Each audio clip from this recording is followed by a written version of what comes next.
When I first met Andrew, he was working for my father. That connection led us to fall in love, and eventually, we got married. After our wedding, Andrew and I decided I would stay home, allowing me to focus on my hobbies like sewing and knitting. I loved making scarves and gloves for him every winter, gradually improving my skills until he proudly compared my creations to store-bought items. His encouragement fueled my passion, and I dreamed of sharing this hobby with our future child, a thought that always brought smiles to our faces. Andrew and I have been married for 6 years now. Though we don't have children, we found happiness in our life together. Despite his demanding job, Andrew always made an effort to spend time with me on his days off, something that meant the world to me. However, there were moments when his long hours left me feeling isolated. 3 years ago, our peaceful life was upended when I suddenly collapsed at home due to dizziness. Andrew rushed me to the hospital, and I woke to overhear him discussing my condition with the doctor. It was serious, something I would have to manage for the rest of my life. While it wasn't immediately life-threatening, the possibility of future episodes meant long hospital stays were inevitable. Despite my anxiety, Andrew was there, reassuring me. He told me not to worry and promised to visit as often as he could. During one of those hospital stays, I found myself reflecting on the many scarves and gloves I had made for him over the years, now carelessly tossed aside. Then, one day, in what seemed like a thoughtless comment, Andrew remarked, "I married you because you're the boss's daughter." His words stung deeply. A cold realization washed over me. I needed to confront him about his true feelings and how we could move forward in our marriage. Though Andrew tried to comfort me with reassuring words, the wound from his earlier comment lingered. He continued to visit me, bringing my sewing tools to help pass the time.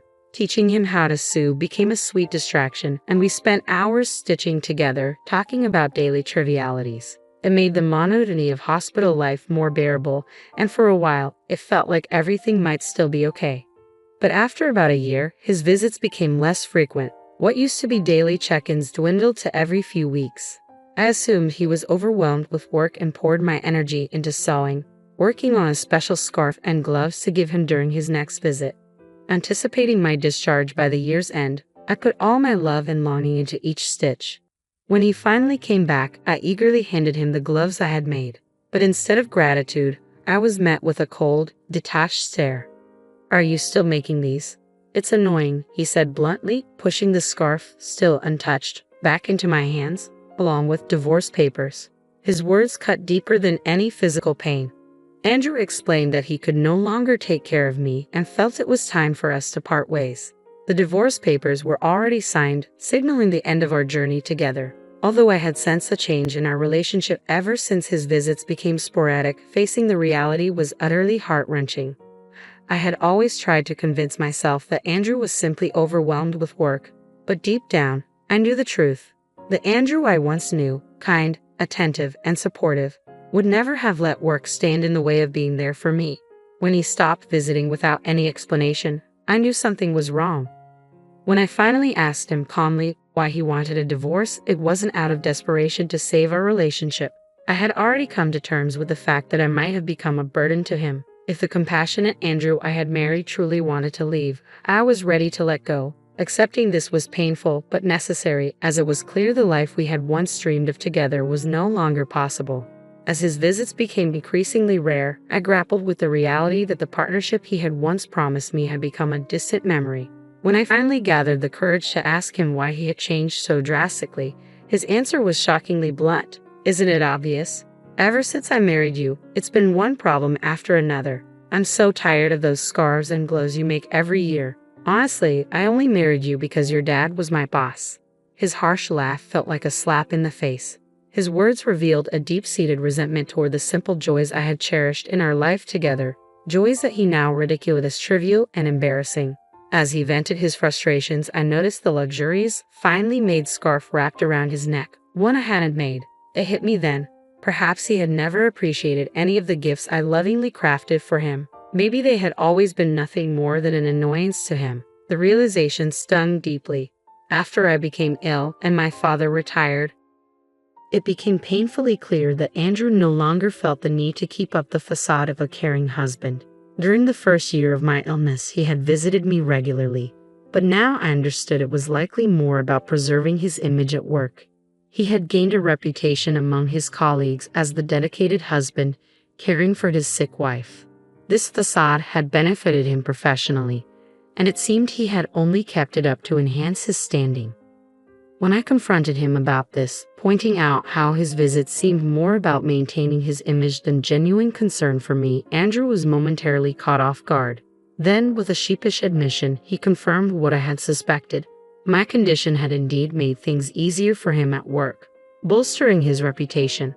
His candid acknowledgement shattered any remaining illusions I had. To Andrew, my worth had never been tied to our love or the life we had built. It had been tied to his career and image. I once believed we had built something meaningful, but the reality was that Andrew saw my illness as a tool to serve his own interests. This harsh truth became a turning point for me, highlighting the vast gap between the life we had promised each other and the one we were truly living. Throughout my illness, Andrew had capitalized on the sympathy and goodwill of others. He candidly admitted how mentioning my condition at work earned him extra praise for his supposed dedication and how easily he was granted breaks. If I worked late, everyone praised me for being so committed, and if I needed time off, all I had to say was my wife is sick, he explained, without a hint of remorse. His tone was almost boastful as he added that my illness had paved the way for his upcoming promotion. He dismissed his colleagues as fools, easily manipulated by his story. As I listened, I no longer saw the man I had loved, but a stranger with a cruel smile, revealing his true nature. Resigned and fully aware of the extent of his deceit, I quietly accepted the reality of our situation. Well, if my illness was useful to you, at least there's that. But we probably won't see each other again. Take care, I said calmly, handing him the divorce papers. He barely glanced at them before taking them and leaving without a second thought, marking the end of our marriage. After he left, the weight of it all came crashing down, and I broke down in tears, alone in the silence. Shortly after, I was discharged from the hospital and returned to my parents' home. When my father learned how Andrew had exploited my condition for his own gain, he was furious. I never expected him to act like this, he exclaimed, shocked by Andrew's behavior. By that point, I had come to terms with the end of our marriage. I reassured my father, telling him I needed time to heal and wished to stay with them for a while. My parents were fully supportive, encouraging me to do whatever made me happy. At that moment, happiness meant being with family and finding comfort in their love and care before deciding what my next steps would be. I decided to visit our old house, but to my surprise, the front door lock was broken. Confused, we rang the doorbell, only to be greeted by a stranger who informed us he had purchased the house a few months ago and now lived there with his family. While my parents were outraged, I chose not to cause any trouble for the new residents and left quietly. Still unsettled, I called Andrew to confront him about the house. Without any remorse, he casually confirmed, "Yeah, I sold it while you were in the hospital. I kept the money as my compensation. It was my house originally." His words stung, yet I was no longer surprised by his selfishness. I had already braced myself for more of his disregard and was focused on moving forward with my life. His indifference as he mentioned selling our home left me sighing deeply. It was shocking to find out that he had sold it about a year ago. Around the same time, his visits became sporadic. The fact that he had made such a significant decision without even consulting me, especially since we were still technically married and hadn't finalized the division of our assets, was astounding. Although the divorce papers were signed, we had planned to meet the following week to settle these matters. But Andrew had preemptively acted on his own. When I confronted him over the phone, trying to maintain my composure, I said, "You didn't understand anything." His confused response was, "What do you mean?" I simply replied, "I'll explain next week," and hung up. Turning to my concerned parents, I managed a small smile and asked my father for a favor. I outlined my plans and requested his help in preparing everything. I've already prepared all the necessary documents.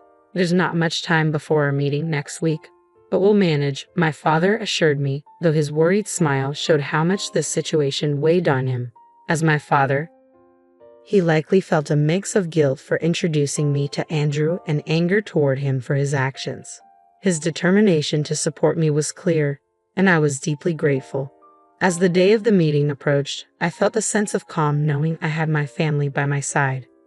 I found myself unexpectedly smiling at the thought of Andrew's reaction to the preparations we had made. We decided to hold the meeting at my parents' house. My parents and I sat on one side, with Andrew facing us from across the room. Despite knowing the pain the divorce had caused, Andrew appeared utterly indifferent, even smirking at times. His demeanor was not just unapologetic but blatantly arrogant, which only strengthened my resolve. Sitting beside my parents, I felt the weight of the injustice he had done to me, but also a deep sense of empowerment, knowing my family stood with me as we prepared to face him together. As the discussion began, I maintained my calm, assuring Andrew, "I don't plan to ask for too much." He tried to appear generous, claiming that the money from selling the house should suffice. My father visibly tense, anger flashing across his face, but I gently touched his hand to calm him, silently signaling that we had the upper hand and didn't need to let emotions take over. "Before we proceed, there's something important we need to address," I said, taking a document from my father and holding it out for Andrew to see. "The house was indeed in your name, but the land it stands on belongs to my father, who holds the title," I explained calmly. Andrew's smirk faded slightly, replaced by a frown. "So what? The house was still mine. No one can argue with that. Do you think this gives you some way to get back at me?" He chuckled dismissively, failing to grasp the implications. "It's true, you legally sold the house," I acknowledged. "However, since the land is still owned by my father, this poses a significant issue for the family who purchased it." I continued, outlining the predicament. "You sold the house, yes, but as the landowner, my father could theoretically demand rent from the family currently living there. Wouldn't that cause them considerable trouble?" Andrew's smirk vanished as the gravity of the situation sank in. His arrogance quickly gave way to a look of uncertainty, and for the first time, he seemed to realize the consequences of his actions. I paused, allowing the weight of the situation to settle in. "We don't intend to take any drastic action, but we can't just give up our rights to the land without compensation. We plan to offer the family the chance to purchase the land. We won't force them out or charge monthly rent, but it could become complicated if they refuse to buy," I continued. "Originally, my father intended this land as a gift for us to build our life on, not for it to be sold off to strangers without consideration. If the family refuses to buy the land, they might even sue you, feeling misled into believing they owned everything." Imagine their frustration, thinking they had bought their dream home, only to discover unexpected expenses hanging over them. With the land ownership confirmed, we soon visited the family who had purchased the house to address the situation and seek a fair resolution. Our approach aimed not only to protect my family's interests but also to show compassion for the new homeowners, preventing further conflict or distress. When we explained the circumstances to them, they were understanding but firm. They made it clear that any legal complications stemming from the sale would fall squarely on Andrew. They even mentioned the possibility of suing him if we couldn't come to a satisfactory agreement. I watched Andrew's face pale as he grasped the enormity of what was at stake. In a shaky voice, he asked, "What should I do?" I responded with a slight smile. "The family could buy the land from us, which would settle everything smoothly. However, you'll need to cover the cost. Once they own both the house and the land, all the current issues will be resolved." I continued, "Since they were unaware of the land's full value when purchasing the house, they might demand compensation from you. That's up to them. Keep in mind, the land's value is substantial, potentially worth more than the house itself. Even if you sell all your assets, it might not cover the cost." I paused, watching him absorb the situation before presenting another option. "Alternatively, you could buy back the house and the land, along with covering a relocation fee for the family. This would return both the house and the land to your possession, and you could attempt to resell them. But after paying the relocation fee, any profit would likely be minimal."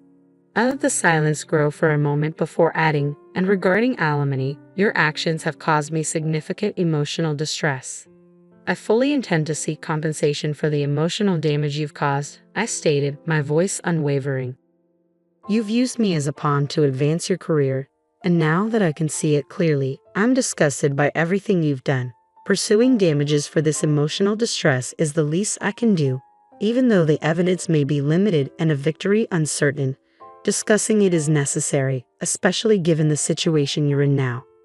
My father, though retired, chimed in with a stern, authoritative tone. I still have many connections from my career. I've been in touch with former colleagues, and they've shared their opinions on your actions regarding my daughter.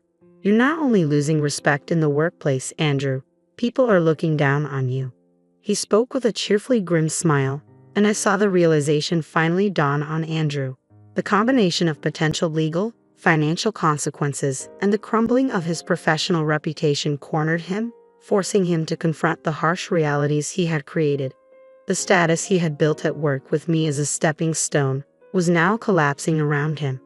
Sitting confidently across from Andrew, I clasped my hands together, smiling in a way he had never seen before, radiant, calm, and assured. Let's talk about what happens next, I began, my voice steady. Andrew, caught in the gravity of the situation, let out a strained laugh, his eyes brimming with tears. As the negotiations unfolded, it became clear that the advantage was entirely mine. He agreed to pay alimony and compensate for the land where our house once stood.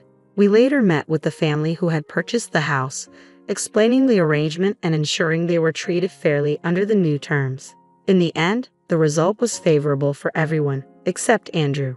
He found himself losing everything. The subtle rumors my father had sown throughout Andrew's company compounded his losses. His professional reputation eroded, halting any chance of a promotion. Isolated and overwhelmed, Andrew eventually resigned, an outcome my father shared with me later. There was a temptation to see this as karma.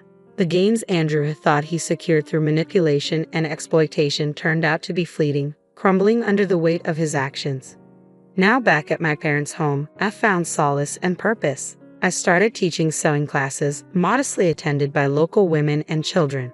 The joy and fulfillment I derive from sharing my skills have brought me a deep sense of happiness.